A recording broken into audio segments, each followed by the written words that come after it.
Hello বন্ধুরা, আবার আমি হাজির হয়ে গেছি আরও একটি রেসিপি নিয়ে। আমার বন্ধুরা সবাই কেমন আছো?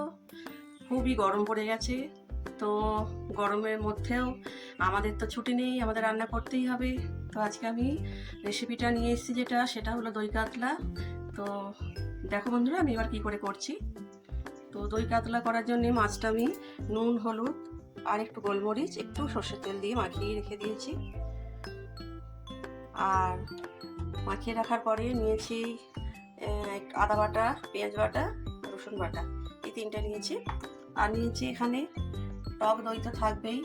আমি না টক দইয়ের সঙ্গে 4-5টা কাজু দিয়ে মিক্সিতে এটাকেও পেস্ট করে নিয়েছি। ঠিক আছে বন্ধুরা, তো এই হলো আমার দই কাতলার কী কী দেবো সেগুলো দেখালাম।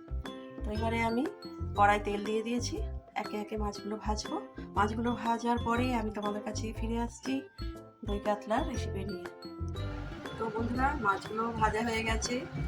তো এবার আমি ওই মাছ ভাজার তেলেতেই একে একে সমস্ত মশলা দিয়ে দেবো। তো আমি প্রথমে তেজপাতা দেবো, আর দেবো গোটা গরম মশলা, আর একটুখানি জিরে দেবো, গোটা জিরে। আমি একটু জিরেটা একটু ব্যবহার করি, বেশ ভালো লাগে ফোড়নে।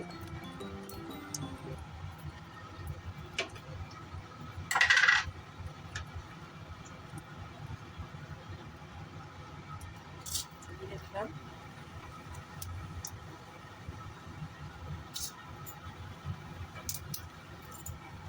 তো ভাজা হবে মশলাটা।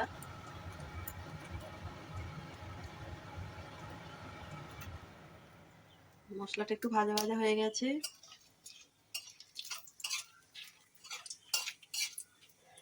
তো এবারে আমি আদা, পেঁয়াজ বাটা, রসুন বাটা যেটা আছে দিয়ে দেব।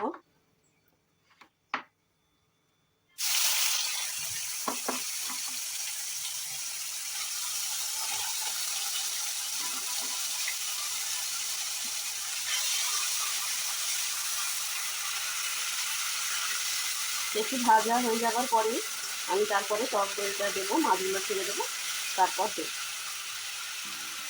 তো একে একে আমি তোমাদেরকে দেখাই কী কী দিচ্ছি। ফোড়ন দেওয়ার পরে তো পেঁয়াজ, আদা, রসুন বাটা দিয়ে দিলাম। তো এবার আমি একটু মিষ্টি দেবো হালকা।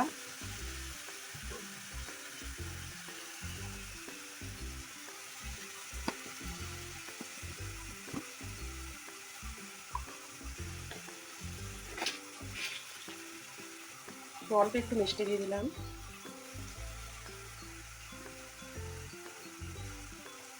হলুদ আর নুন তো মাছে দেওয়া ছিল, আমি অল্প অল্প দেবো।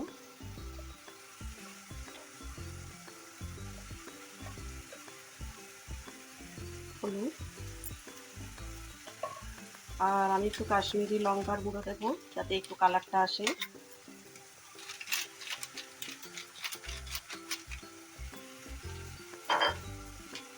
আর দেবো একটু নুন, স্বাদ মতো নুন দিলাম।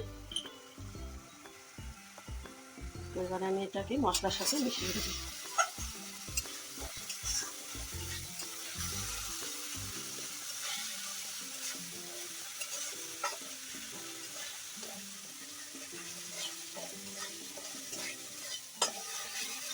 তো তেল ছেড়ে দিয়েছে মশলা থেকে।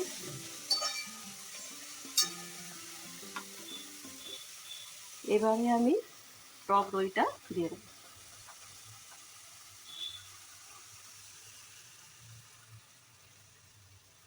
তো এটাতে একটু আমি জল দিয়ে দেবো বাটিটায়, নাড়িয়ে নিই।